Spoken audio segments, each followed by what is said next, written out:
Chapter 3 The Fastest Kid in the 5th Grade. Jess didn't see Leslie Burke again, except from a distance until the first day of school, the following Tuesday, when Mr. Turner brought her down to Mrs. Meyer's 5th grade class at Lark Creek Elementary. Leslie was still dressed in the faded cutoffs and the blue undershirt. She had sneakers on her feet, but no socks. Surprise swooshed up from the class like steam from a released radiator cap. They were all sitting there primly dressed in their spring Sunday best. Even Jess wore his one pair of corduroys and an iron shirt. The reaction didn't seem to bother her. She stood there in front, her eyes saying, "Okay, friends, here I am," in an answer to their open-mouthed stares, while Mrs. Myers fluttered about trying to figure where to put the extra desk. The room was a small basement one, with 5 rows of 6 desks already filled it more than comfortably. 31, Mrs. Myers kept mumbling over her double chin. 31. No one else has more than 29. She finally decided to put the desk up against the side wall near the front. "Just there for now, Leslie. It's the best we can do for now. This is a very crowded classroom." She swung a pointed glance at Mr. Turner's retreating form. Leslie waited quietly until the 7th grade boy who had been sent down with the extra desk scraped it into position hard against the radiator and under the first window.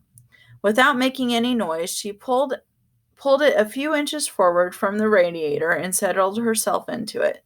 Then she turned once more to gaze at the rest of the class. 30 pairs of eyes were suddenly focused on the desktop scratches. Jess ran his forefinger around the heart with 2 pairs of initials, BR plus SK, trying to figure out whose desk he had inherited. Probably Sally Koch's. Girls did more of the heart stuff in 5th grade than boys. Besides BR must be Billy Rudd, and Billy was known to favor Myrna Hauser last spring.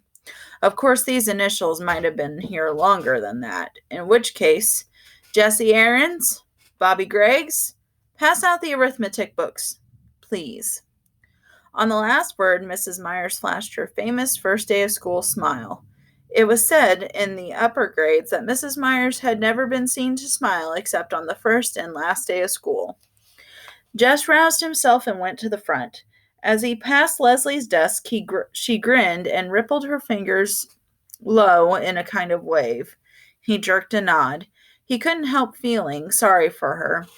It must be embarrassing to sit in the front when you find yourself dressed funny on the first day of school and you don't know anybody. He slapped the books down as Mrs. Myers directed. Gary Fulcher grabbed his arm as he went by. "Gonna run today?" Jess nodded. Gary smirked. "He thinks he can beat me, the dumb head." At the thought, something jiggled inside Jess. He knew he was better than he had been last spring. Fulcher might think he was going to be the best, now that Wayne Pettis was in 6th. But he, Jess, planned to give old Fulcher a little surprise come noon. It was as though he had swallowed grasshoppers. He could hardly wait. Mrs. Myers handed out books almost as though she were President of the United States, dragging the distribution process out in senseless signings and ceremonies. It occurred to Jess that she, too, wished to postpone regular school as long as possible. When it wasn't his turn to pass out books, Jess sneaked out a piece of notebook paper and drew. He was toying with the idea of doing a whole book of drawings. He ought to choose one chief character and do a story about it. He scribbled several animals and tried to think of a name. A good title would get him started. The Haunted Hippo? He liked the ring to it. Herbie the Haunted Hippo. Even better.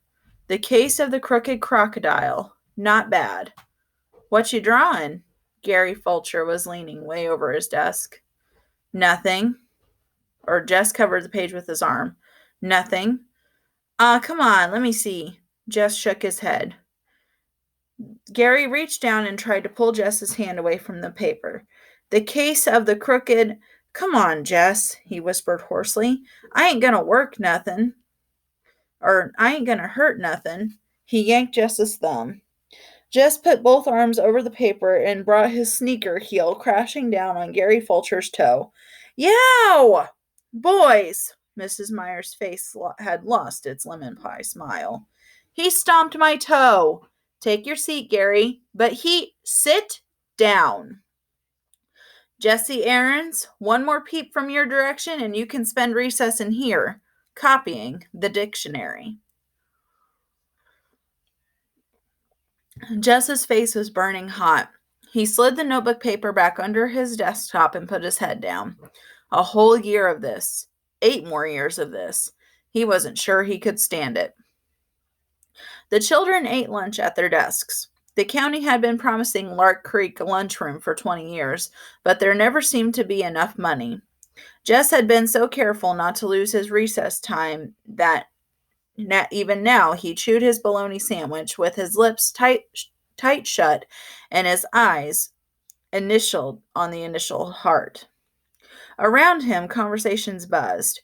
They were not supposed to talk during lunch, but it was the first day, and even Monster Mouth Myers shot fewer flames on the first day. She's eating clabber. 2 seats up from where he sat, Mary Lou Peoples was at work being the second snottiest girl in 5th grade. Yogurt, stupid. Don't you watch TV? This was from Wanda K. Moore, the snottiest, who sat immediately in front of Jess. Yuck. Lord, why couldn't they leave people in peace? Why shouldn't Leslie Burke eat anything she derned pleased? He forgot that he was trying to eat carefully and took a loud slurp of his milk.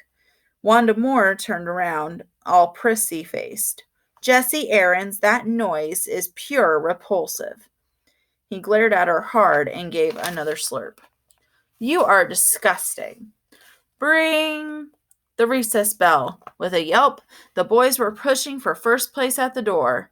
The boys will all sit down. Oh, Lord. While the girls line up and go out to the playground. Ladies first. The boys quivered on the edges of their seats like moths fighting to be freed of cocoons. Would she ever let 'em go? All right, now, if you boys... They didn't give her a chance to change her mind. They were halfway to the end of the field before she could finish her sentence. The first 2 out began dragging their toes to make the finish line. The ground was rutted from past rains, but had hardened in the late summer drought. So they had to give up on sneaker toes to draw the line with a stick. The 5th grade boys, bursting with new importance, ordered the 4th graders this way and that, while the smaller boys tried to include themselves without being conspicuous. How many of you guys are going to run? Gary Fulcher demanded. Me, everyone yelled. That's too many. No 1st, 2nd, or 3rd graders, except maybe the Butcher cousins and Timmy Vaughn. The rest of you will just be in the way.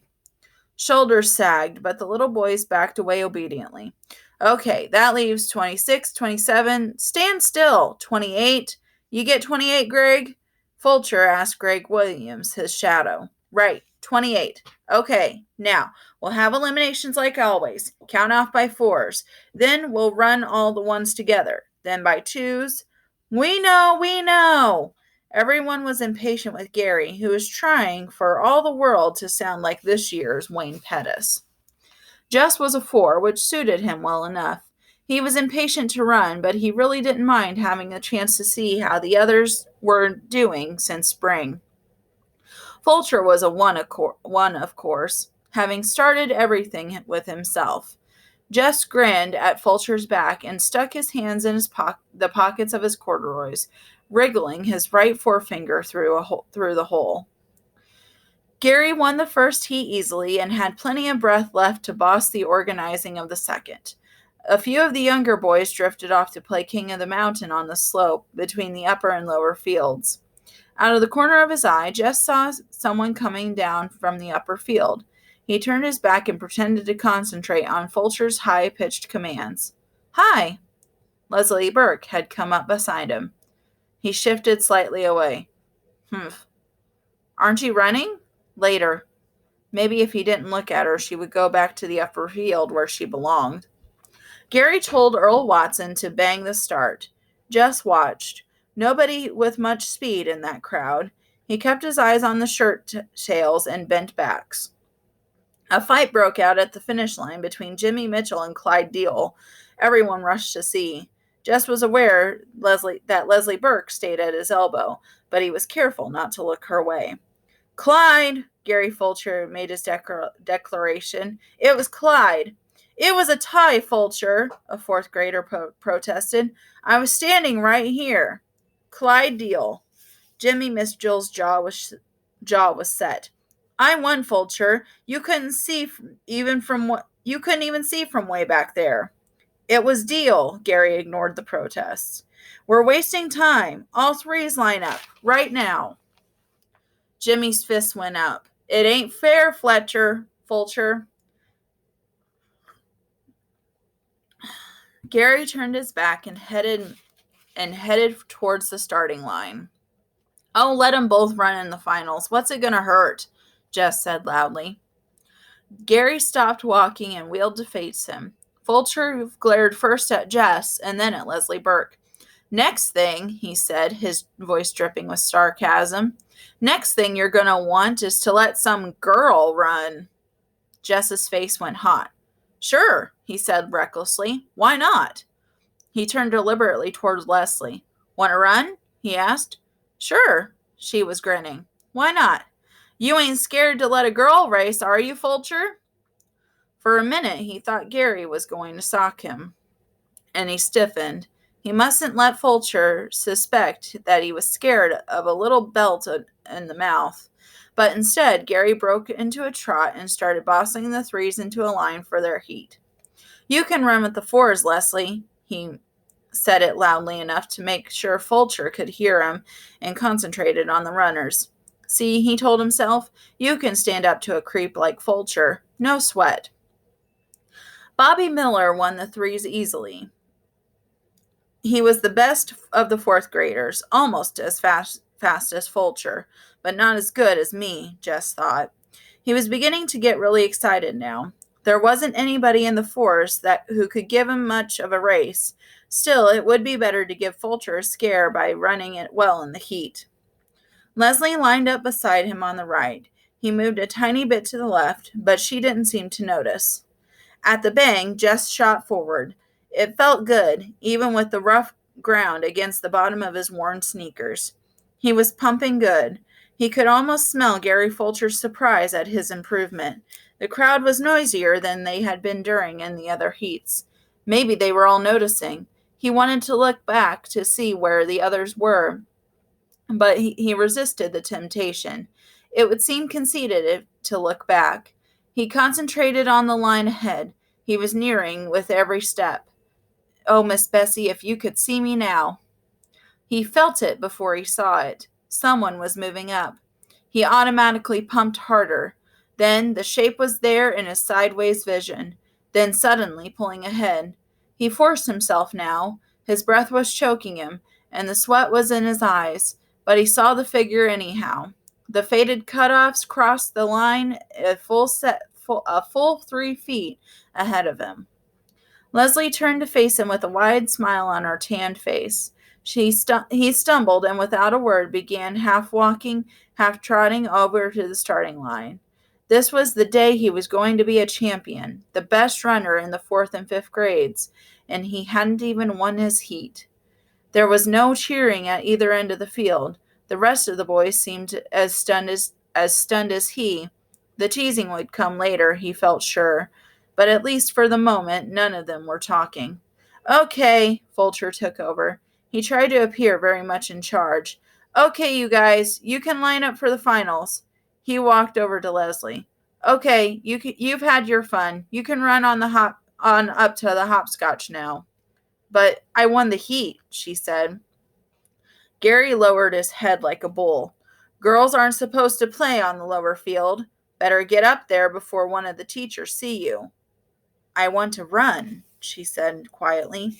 You already did. What's the matter, Fulcher? All of Jess's anger was bubbling out. He couldn't seem to stop the flow. What's the matter? Scared to race her? Fulcher's heat went fist or the Fulcher's fist went up, but Jess walked away from it. Fulcher would have let her run now, he knew, and Fulcher did, angrily and grudgingly. She beat him. She came in first and turned her large, shining eyes on a bunch of dumb, sweating, mad faces. The bell rang. Jess ran across the lower field, his hands still deep in his pockets. She caught up with him. He took his hands out and began to trot toward the hill. She got him into enough trouble. She speeded up and refused to be shaken off. Thanks, she said. Yeah, for what? He was thinking.